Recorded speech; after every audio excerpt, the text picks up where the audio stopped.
اللهم اهدنا فيمن هديت، وعافنا فيمن عافيت، وتولنا فيمن توليت، وبارك لنا فيما أعطيت، وقنا واصرف عنا شر ما قضيت، إنك تقضي ولا يقضى عليك، إنه لا يعز من عاديت ولا يذل من واليت، تباركت ربنا وتعاليت، لك الحمد على ما قضيت ولك الشكر على ما أعطيت. نستغفرك اللهم من جميع الذنوب والخطايا ونتوب إليك.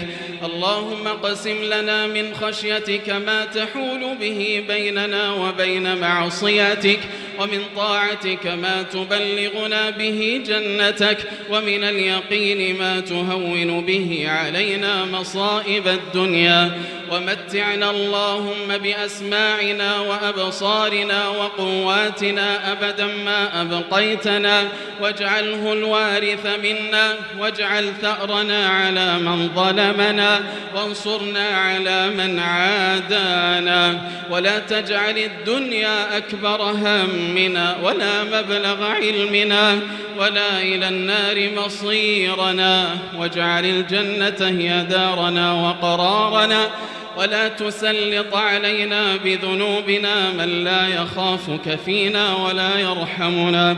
اللهم أحسن عاقبتنا في الأمور كلها، وأجرنا من خزي الدنيا وعذاب الآخرة.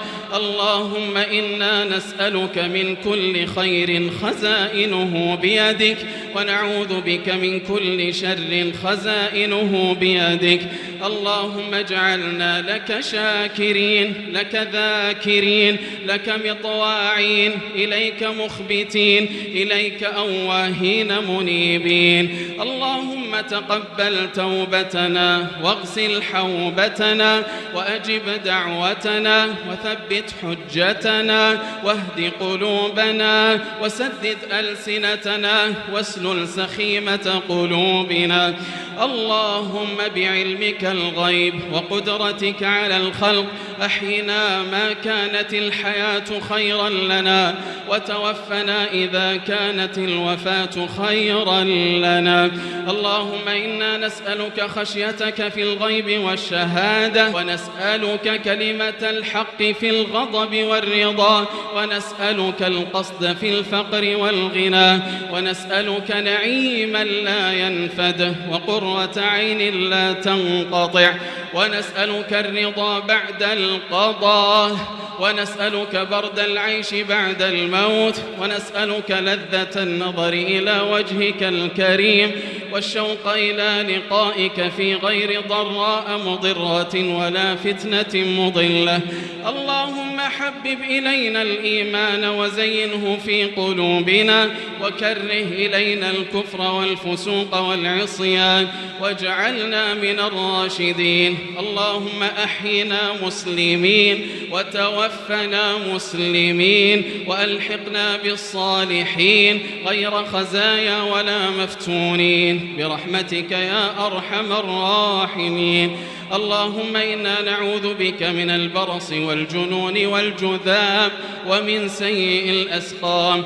اللهم إنا نسألك العفو والعافية والمعافاة الدائمة في الدين والدنيا والآخرة.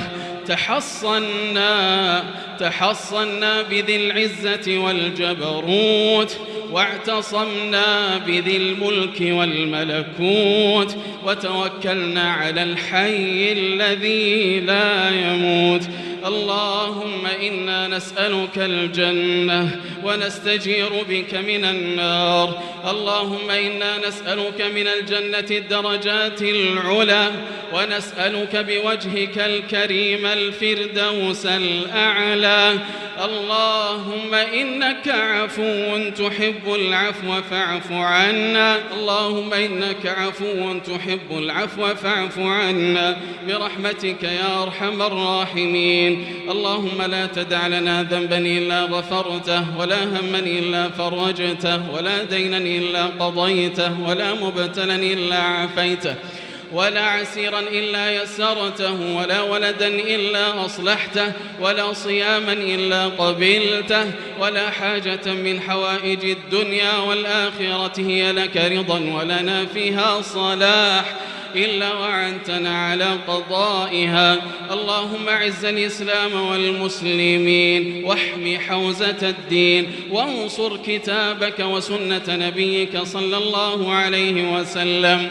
اللهم وفق ولي أمرنا بتوفيقك، وكن له عونا في كل ما أهمه، واجمع به كلمة الأمة، وانصر به الكتاب والسنة، ووفقه وولي عهده وأعوانهم لكل ما تحب وترضى يا ذا الفضل والعطاء والمنة. اللهم انصر جنودنا واحفظهم بحفظك واكلأهم برعايتك. إلهنا تقبل منا إنك أنت السميع العليم، واغفر لنا إنك أنت الغفور الرحيم، وتب علينا إنك أنت التواب الرحيم. صل اللهم وسلم وبارك على نبينا محمد وعلى آله وصحبه أجمعين.